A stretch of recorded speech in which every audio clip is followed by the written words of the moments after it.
আসসালামু আলাইকুম, শুভ সকাল।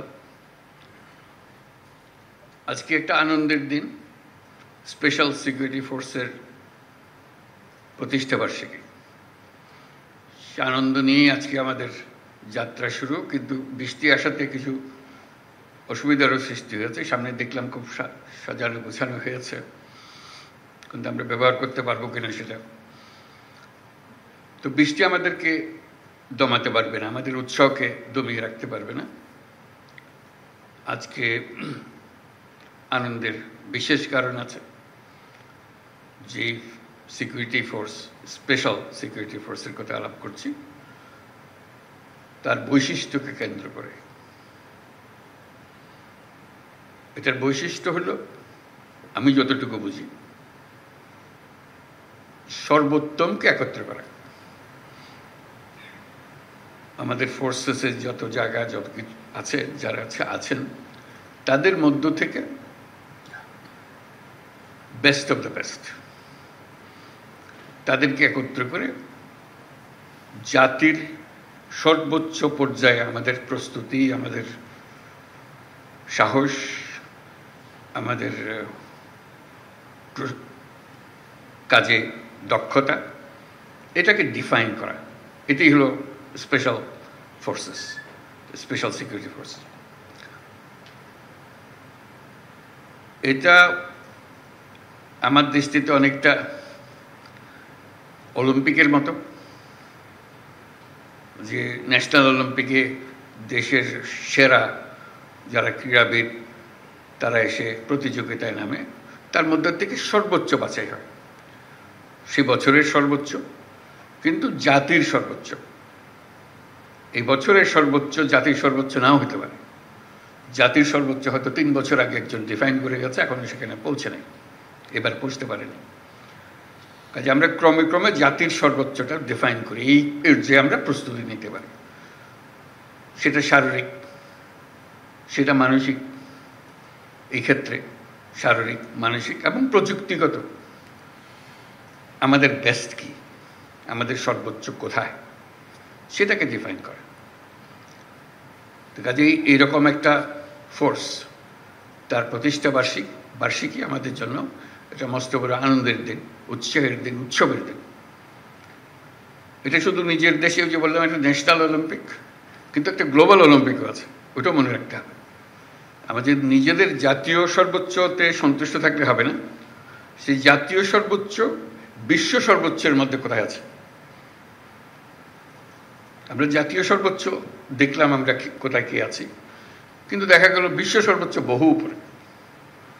কাজে আমাদের চেষ্টা করতে হবে যে আমরা জাতীয় সর্বোচ্চ আর বিশ্ব সর্বোচ্চের মধ্যে কেন দূরত্ব বেশি না থাকে।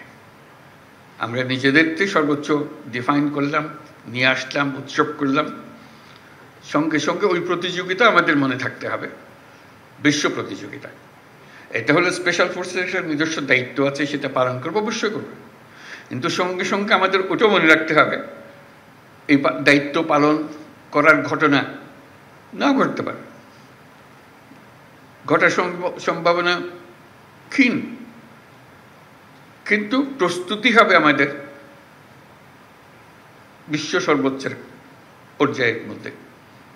তো সেটাই আনন্দের জিনিস আজকে, যারা আমরা আমাদের এই স্পেশাল সিকিউরিটি ফোর্সেসের মধ্যে আছেন, তারা সে বিশ্ব প্রস্তুতিতে, বিশ্ব মানে আমরা কোথায় আছি সেটার যাচাই করে, এবং সেই প্রস্তুতি মানসিকভাবে তৈরি থাকা। আমরা শুধু জাতীয় অলিম্পিকে খেলতেছি না, আমরা বিশ্ব অলিম্পিকও খেলতেছি। সব দিক থেকে আমরা দেখব, যাচাই বাছাই করে সেটা। তা না হলে জাতি হিসেবে আমরা উপরে উঠতে পারবো না। এটা সুবিধা হলো এটা অল্প, এই যে 500 জন 400 জন, এই 400 জন 500 জনকে দিয়ে বাকিদের উৎসাহিত করা, এই ফোর্সকে দিকে অন্য ফোর্স উৎসাহিত করবে, আমাদের লেভেল অতটুকু, ওখানে যেতে হবে। কাজেই এই সামনে থাকার যে দায়িত্ববোধ, শীর্ষে থাকার যে আনন্দ, যে দায়িত্ব, সেটা যেন আমরা পালন করতে পারি, সেটাই হলো আজকের প্রতিষ্ঠা বার্ষিকীর সবচেয়ে স্মরণীয় বিষয়, যে আমরা সেখানে সেই মাপে আমরা কোথায় আছি। আমি অভিনন্দন জানাচ্ছি সবাইকে এই ফোর্সেসের অংশভূত হওয়ার জন্য।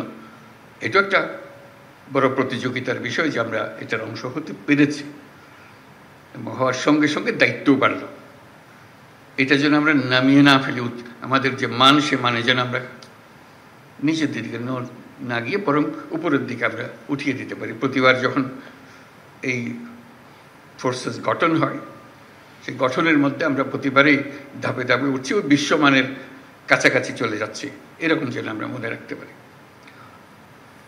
সেটা ছিল আমার প্রাথমিক বক্তব্য। আমি লিখিত যে বক্তব্য আছে সেটা পড়ে শুনি।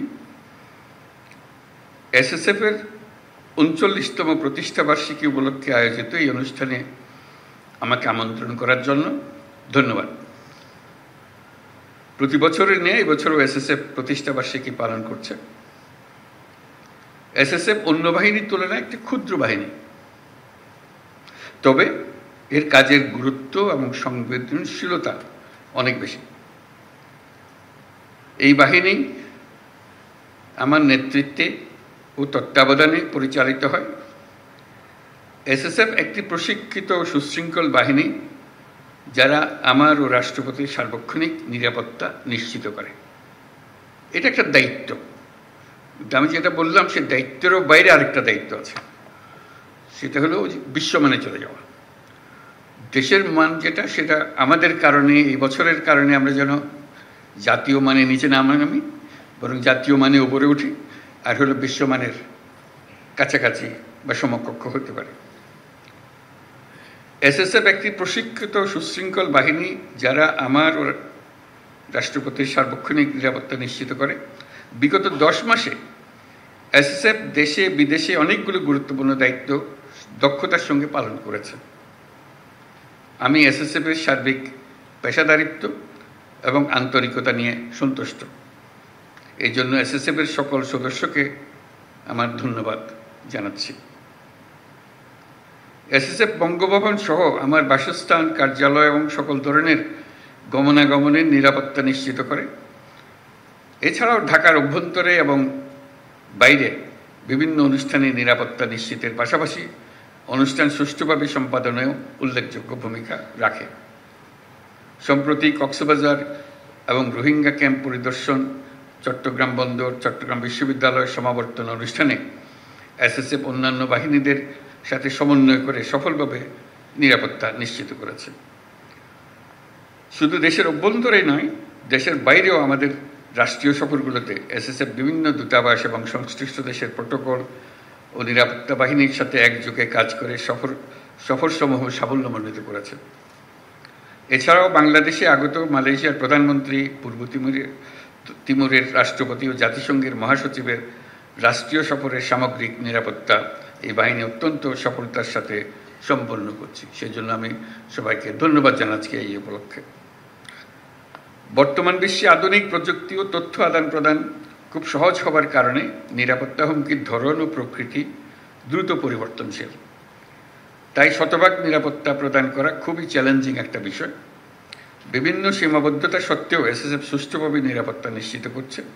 আমি আশা করি এসএসএফ নিয়মিত বিভিন্ন ধরনের নিরাপত্তা হুমকি পর্যালোচনা করবে এবং সেগুলি মোকাবেলা করার জন্য যাবতীয় প্রস্তুতি গ্রহণ করবে। সম্প্রতি এসএসএফ যমুনার সাইবার নিরাপত্তা ব্যবস্থা সুসংহত করেছে। আমি আশা করি এসএসএফ একইভাবে এই কার্যালয়ের সাইবার নিরাপত্তা ব্যবস্থা উন্নত করবে। এসএসএফ একটি পেশাদার বাহিনী হিসেবে উন্নত প্রশিক্ষণ, উন্নত প্রযুক্তি, উন্নত মনোবলের সন্নিবেশে দিন দিন আরও উন্নতি সাধন করবে, এই আমার আশা। নিরাপত্তার খাতিরে এসএসএফকে বিভিন্ন ধরনের সীমাবদ্ধতা আরোপ করতে হয়, যা অনেক সময় জনভোগান্তির সৃষ্টি করে। এটা যে কোনো নিরাপত্তা বাহিনীকেই করতে হয় নিরাপত্তার খাতিরে। অতীতে শাহজালাল আন্তর্জাতিক বিমানবন্দরে বিএপি ফ্লাইটের জন্য প্রায় 1 ঘন্টা সকল ফ্লাইট অপারেশন বন্ধ থাকত। এতে করে অনেক ধরনের জটিলতার সৃষ্টি হতো। আমি এই নিষেধাজ্ঞা তুলে দিয়েছি। এতে সাধারণ যাত্রীদের ভোগান্তি লাঘব হবে, কিন্তু এসএসএফের দায়িত্ব বেড়ে গিয়েছে। আমি মনে করি জনবিচ্ছিন্ন না হয়ে বরং জনসংযোগ ও নিরাপত্তার মেলবন্ধনের মাধ্যমেই এসএসএফ তার উপর অর্পিত সকল দায়িত্ব সফলতার সঙ্গে পালন করে যাবে। আমি জেনে আশ্বস্ত হলাম যে এসএসএফের প্রশিক্ষণ, অস্ত্র ও সরঞ্জামাদির আধুনিকায়ন প্রক্রিয়া চলমান রয়েছে। বিশেষ করে গত 5ই আগস্ট 2024 তারিখে এই বাহিনীর কিছু যানবাহন ও সরঞ্জামাদির ক্ষয়ক্ষতি হয়েছিল, যা অল্প সময়ের মধ্যে কার্যক্ষম করা হয়েছে।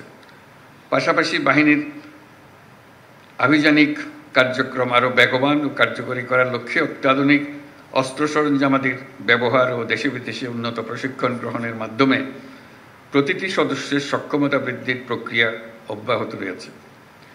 খুব শীঘ্রই এসএসএফ তাদের 12 বছরের পুরাতন বিএইচএফ রেডিও কমিউনিকেশন সিস্টেম পরিবর্তন করে সর্বশেষ মডেলের ইউএইচএফ রেডিও কমিউনিকেশন সিস্টেম সংযোজন করবে, যা তাদের আভিযানিক কার্যদক্ষতা বহুলাংশ বৃদ্ধি করবে। আমি জেনে খুশি হয়েছি যে এসএসএফের অত্যাধুনিক ইনডোর ফায়ারিং রেঞ্জের কাজ প্রায় সমাপ্ত এবং আগামী মাস থেকে এটা ব্যবহার করা সম্ভব হবে। এই ফায়ারিং রেঞ্জের জন্য ভূমি বরাদ্দ সহ অন্যান্য সহযোগিতা প্রদান করার জন্য বাংলাদেশ বিমান বাহিনীকে আন্তরিক ধন্যবাদ জানাচ্ছি। প্রিয় এসএসএফ সদস্যবৃন্দ, আমি জানি এসএসএফকে সার্বিক নিরাপত্তা নিশ্চিত করতে বিভিন্ন আইনশৃঙ্খলা রক্ষাকারী বাহিনী, সামরিক বাহিনী, পিজিআর ও গোয়েন্দা সংস্থাসমূহের উপর নির্ভর করতে হয়। তাই আমি আশা করব এসএসএফ সকল সহযোগী বাহিনী ও সংস্থার সাথে সুসম্পর্ক বজায় রাখবে এবং নিবিড় যোগাযোগ ও সমন্বয়ের মাধ্যমে তারা দায়িত্ব পালন করবে। এসএসএফকে একটি অত্যাধুনিক এবং পেশাদার বাহিনী হিসেবে গড়ে তোলার লক্ষ্যে সেনা, নৌ, বিমান, পুলিশ ও আনসার বাহিনী হতে চৌকস অফিসার নির্বাচন ও প্রেরণ করায় আমি সকল বাহিনী প্রধানদের প্রতি গভীর কৃতজ্ঞতা প্রকাশ করছি। বিশেষ করে এসএসএফকে বিভিন্ন ধরনের প্রশিক্ষণ সহায়তা প্রদান করার জন্য বাংলাদেশ সেনাবাহিনীকে আমার ধন্যবাদ জ্ঞাপন করছি। প্রিয় এসএসএফ সদস্যবৃন্দ, রাষ্ট্রঘোষিত ভিআইপিদের নিরাপত্তা প্রদানে পেশাগত দক্ষতা অর্জনের পাশাপাশি চারিত্রিক দৃঢ়তা, উন্নত শৃঙ্খলা, সততা, দায়িত্বশীলতা এবং মানবিক গুণাবলীর বিষয়সমূহ গুরুত্বের সাথে বিবেচনা করতে হবে এবং সকল ধরনের রাজনৈতিক মতাদর্শের ঊর্ধ্বে থেকে পেশাদারিত্বের সাথে কাজ করে যেতে হবে। পরিশেষে আমি এসএসএফের মহাপরিচালক ও সকল সদস্যদের এই অনুষ্ঠান আয়োজনের জন্য আন্তরিক ধন্যবাদ জানাই। আমি বিশ্বাস করি সুযোগ্য নেতৃত্ব এবং সঠিক দিক নির্দেশনা এবং এই বাহিনীর প্রত্যেক সদস্যের পেশাদারিত্ব ও আন্তরিকতার মাধ্যমে এসএসএফের উত্তরোত্তর উন্নতি অব্যাহত থাকবে।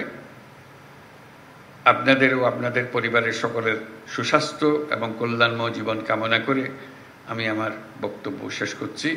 সকলকে অশেষ ধন্যবাদ। আল্লাহ হাফেজ।